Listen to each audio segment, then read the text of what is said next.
3,000 pesos SSS pension increase para ngayong buwan ng Mayo. Totoo nga ba ito? Well, yan ang ating aalamin. Hello mga ka-vlogs, at sana nasa mabuti kayong kalagayan saan man po kayong dako sa mundo. Well, eto po, lilinawin natin, no? Itong balita na di umano merong 3,000 piso na dagdag pensyon para sa mga SSS pensioners ngayong buwan ng Mayo. Well, actually, ito ay isang katanungan at clarification na pinaabot dito sa ating YouTube channel. Nagmula po ito kay Ma'am Telma Abiliana. Sabi niya, totoo po ba na sa kabilang channel nag-announce na may 3,000 pesos add-on sa month of May? How true is this report? Thanks. So napakahalaga talaga ng pagtatanong para malinaw, at mabuti itong ginawa ni Ma'am Telma para alam nyo din po lahat, lalo-lalo pa sa mga nakapanood at nakabasa ng nasabing report. Well, lilinawin natin mga ka-vlogs, no, mga SSS pensioners, paalala po sa inyo, wala pong dagdag pensyon na 3,000 piso na magaganap sa buwan na ito ng Mayo. So klaro-klaro po yan ha, na walang 3,000 piso na dagdag ngayong buwan na Mayo para sa pensyon ng ating mga SSS pensioners. Well, ang pension increase ay magaganap pa next month. Actually, 2 weeks na lang yan mga ka-vlogs. Ngayong June, ang pension na increase na yan ay under the Pension Reform Program. Ito po yung 10% pension increase for retiree and total disability pensioners, and 5% pension increase para sa ating mga survivor pensioners. Second round po ito, kumbaga karugtong ng first round na pinatupad last September 2025. Kasi 3 taon ito na magkasunod-sunod every September mula 2025 hanggang 2027. So every September ito.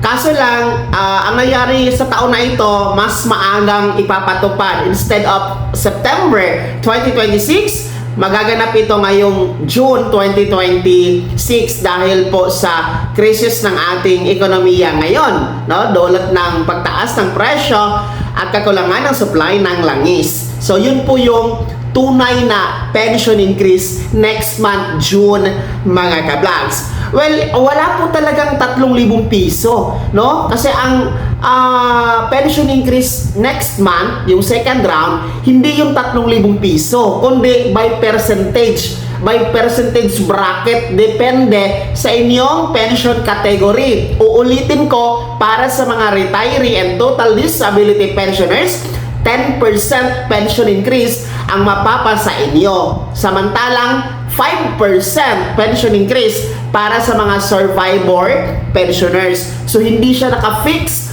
sa 3,000 piso. At malabo po, no, ang 3,000 piso na dagdag pensyon para sa mahigit 3 milyon na mga pensyonado ni SSS. Bakit malabo? Dito nga sa 1,000 piso na second tranche na hindi pa naibigay, nahihirapan nga ang pondo ni SSS na ipatupad ito. How much more dito sa 3,000 piso na ito na binabalita? So hindi talaga yan totoo, at yan talaga ay fake news.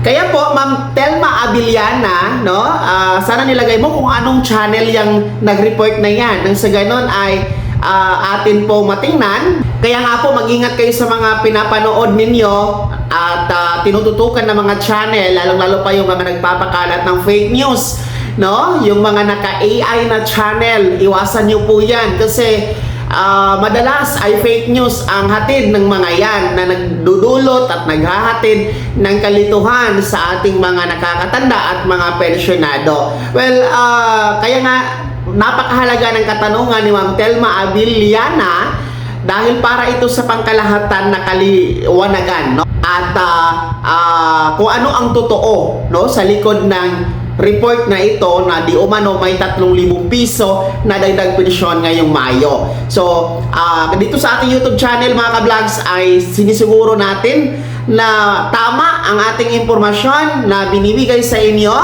no? At hindi tayo nagbibigay ng maling impormasyon, hindi tayo nagbibigay ng fake news. Kaya nga kino-correct natin itong maling balita na ito, ano, itong tanong na ito para po hindi aasa ang ating mga pensyonado. Well, anyway, no, tiis-tiis muna kayo kasi alam nyo, ilang araw na lang, no? Wala na lang 2 linggo. Magaganap na po ang pension increase second round ng pension reform program ngayong June, no? Mauuna ang ating mga first batch, June 1, araw yan ng Lunes, no? Mga first batch na merong date of contingency or araw ng kapanganakan, pagkamatay, pagkasakit o pagkabalda mula 1st to 15th day of the month, June 1, araw po yan ng Lunes ang inyong pension increase.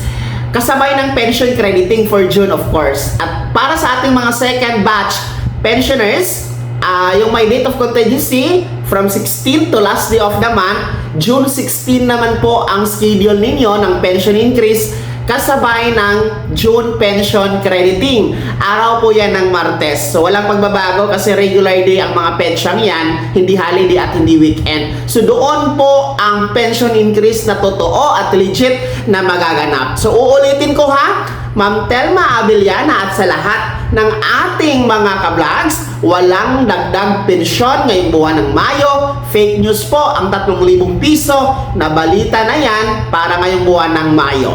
Kaya naman mga SSS pensioners, mga ka-vlogs, sino po sa inyo dito ang nakabasa, no? At nakapanood ng balita na di umano merong dagdag na 3,000 piso ngayong buwan ng Mayo, no? At pakikomento naman sa comment section, no, kung anong channel yan, saan nyo napanood, no? Pakibahagi mga ka-vlogs. At pangalawa, excited na ba kayo sa inyong dagdag pensyon ngayong buwan ng June? Ilang araw na lang yan. Maraming salamat. God bless. Mag-ingat mga ka-vlogs.